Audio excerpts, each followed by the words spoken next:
Alright, so I'm back, and today we're going to be taking a look at the Takara Pounce and Wingspan. So here they are in the box. You get some product art there. You get the window here so you can see the figure. Product shots. Some more artwork. Product shots. And more product shots with the artwork in the background. I would say this is like one of my favorite ways to do these types of boxes. Just kind of, you know, you got the artwork, you got the product, you can see the product. I mean, I just, it's the way I do a box if I was doing figures. So here they are in their, what is this, some sort of tiger? Puma? Yeah, Puma, I think.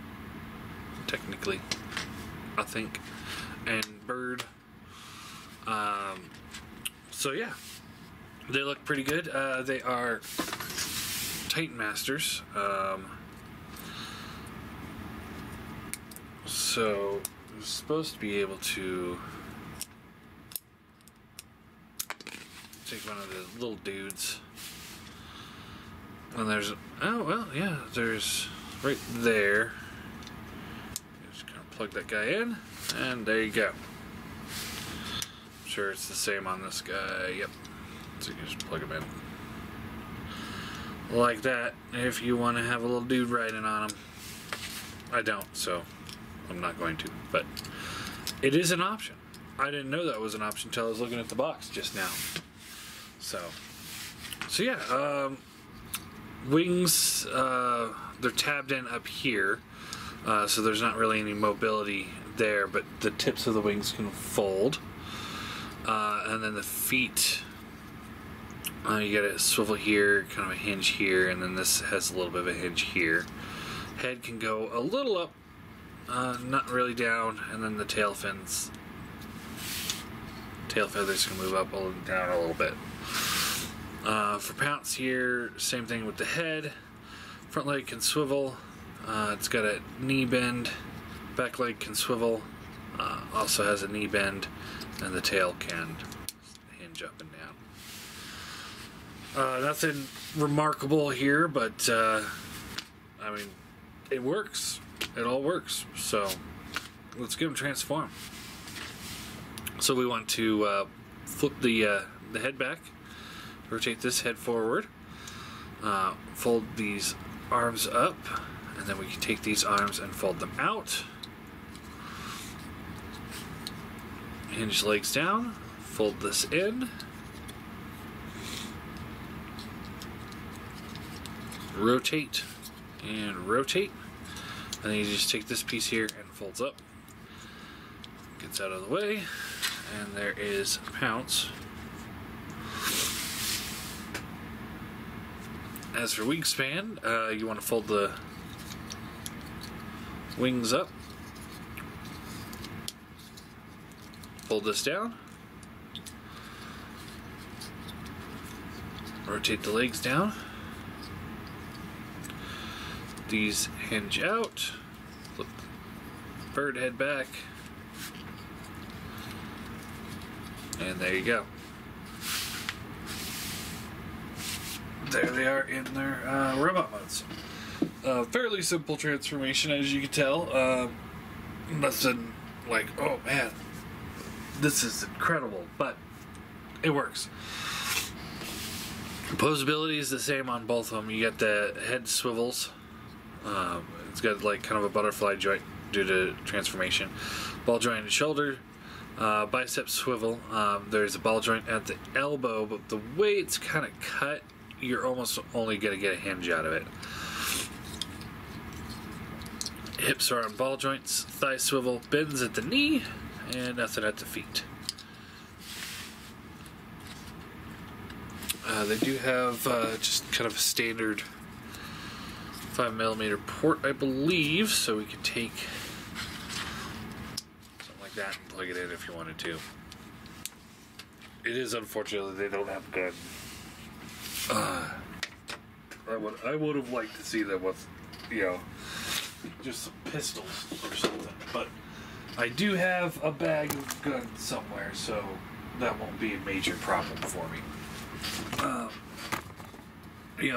One thing I want to go over real quick is just how unfortunate it is the way Hasbro released their versions of them, as opposed to the way Takara did it.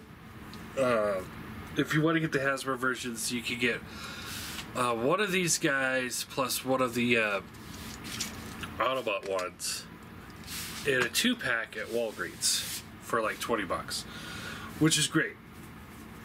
But the other two, to complete the set, you have to buy these exclusive sets that have since sold out, and they cost an insane amount of money. So just in general, just not worth the kind of money that those box sets are going for. So these are $35, I believe, just about. So you get the Takara paint job, $35 for 2 legends, which is almost twice as much as they're worth, I think. But given our options on how to get them, either the $35 or the $20 and then some insane price, I'd say the $35 is kind of worth it. I think they're good, nice solid little figures. I wouldn't say that they're like the greatest Legends figures ever, but they're pretty good.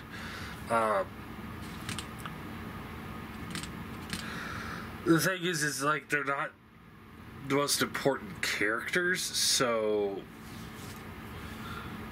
I can't see myself like going out and buying like a third-party version. I know there's a third-party option for these guys, and then there's a BotCon exclusive set for these guys, which utilizes the RID or the Transformers Prime Viacon mold, which, I mean, they look cool, and that's the way I was going to go, but then I was like, I don't really want to spend that kind of money on characters that were in one episode for about half a second, so I'll just buy these Legends and be fine. So, scale comparison, there they are with a Prime, the Seeker, and other Legends. So they're definitely Legend scale. The way they transform and such, does make them have a little bit more bulk than the typical Legends. So, quite frankly, this is what I want for a Reflector. So please give me a Reflector of this scale. I want this. Hell, just repaint this as Reflector. I'd be happy.